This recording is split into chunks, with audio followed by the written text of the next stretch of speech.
Hello, my name is Christina Fraser. I'm a NYU student in the Master's in Translation, and this is my presentation for the final project of our Contrastive Stylistics class. My final project's name is The Opioid Crisis from Science to Society, Everyday's Life. It is a comparative stylistic analysis between two texts that are different in type and style, but on the same subject, which is opioids and the opioid crisis in general. One being a medical scientific text, the other one is an informative journalistic type of text with different styles and emotions, or no emotions, depending on how you look at it.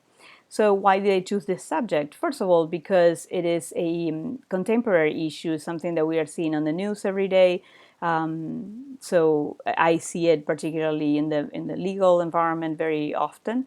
I like the fact that it has a medical and a legal component, and I work in both of those particularly, and I like both of those environments, and I think many of our colleagues do that as well. I like the fact that it presents a scientific and a human aspect of this crisis, which, when put in text, these can be very different in as far as terminology as well as style. And ultimately, because I chose it because it's a growing crisis that I believe is not going to go away, and we need to become more and more familiar with, or continue educating ourselves on this subject matter.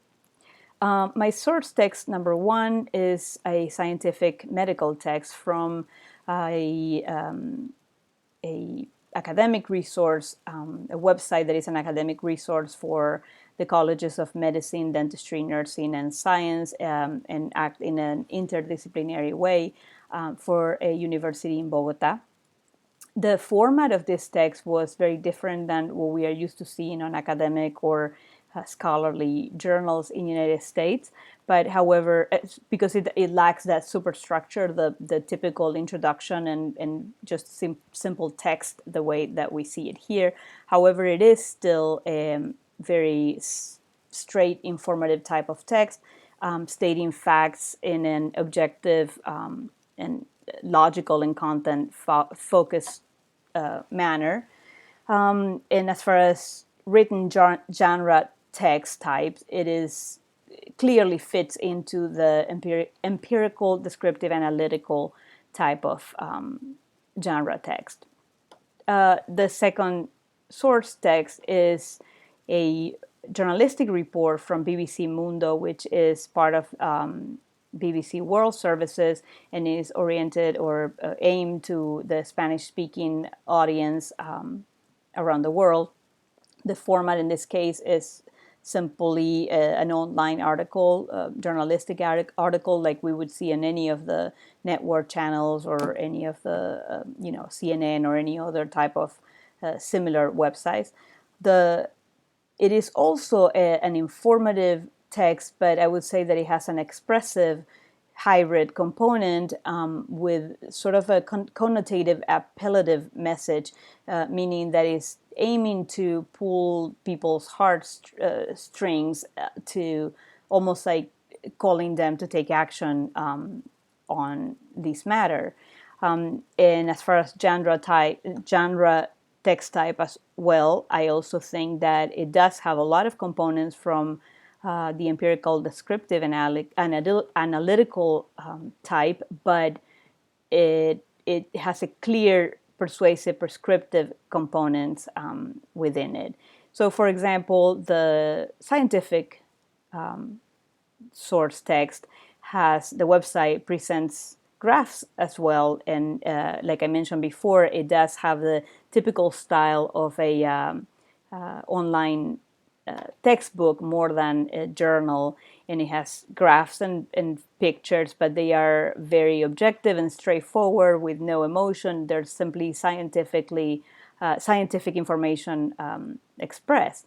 On text number two, on the other hand, we see photographs that are emotionally charged, and the text itself shows that as well. On the way it is presented, on the style of both of the text.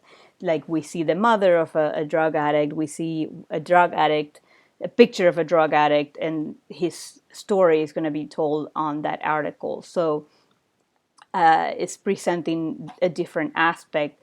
And we even see photographs, like this, for example, that is showing just a simple little American suburb city, suburban city, where trying to imply that this crisis basically forgives no one. The scopus in both of these texts affect the translation strategy, of course.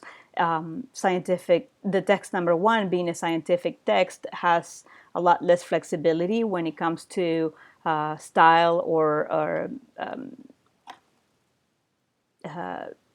freedom in terminology on how we write this article or how we reproduce that translation, while the journalistic report gives us more possibilities as far as being creative, and the modulation aspects are easier to work with.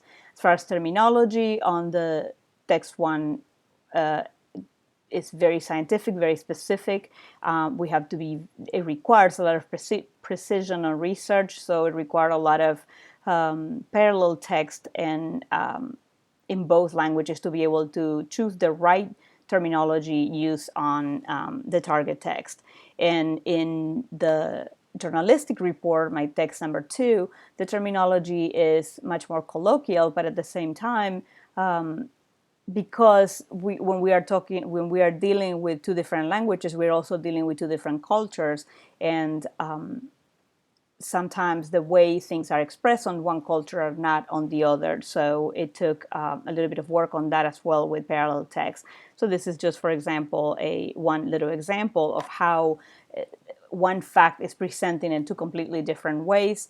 While text one is basically explaining that that opioids there's nothing compared to opioids for pain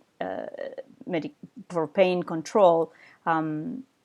Text number two is actually explaining how that addiction had begun on these people with using pain medication, which is legal. The subject matter experts that I've consulted were two. One was the Assistant District Attorney, Andrea Green, who deals entirely with drug cases in the Nashville District trial courts. And the other one was Dr. Maria del Carmen Morzan, whom I know from Argentina. I had the pleasure of working with her, and she's an anesthesiologist and a pain specialist of over 30 years of experience. One of the things that I got from her was, for example, the difference between opioid and opiate. I had researched that as well, but it's a little bit hard to understand sometimes when we read it from highly elevated type of text, which are the type that we are looking when we are looking at scientific text. So she gave me a much easier explanation, which is basically that opiates are natural in origin. They're drugs that are taken directly from the opium plant, while opioids or opioid is something that is of synthetic origin and not natural. ADA Green, one of her contributions was regarding the term fentanyl and how it's mixed with heroin to create this more potent drug. She suggested that the term that they normally hear in the legal environment or the law enforcement environment is fentanyl-laced heroin, as opposed to fentanyl mixed with heroin. In this case, I chose to keep it the way I had written it, which was fentanyl mixed with heroin, because I thought that the target audience may not necessarily know that fentanyl-laced heroin term, because the target audience here is the general community, the general society, and not necessarily law enforcement.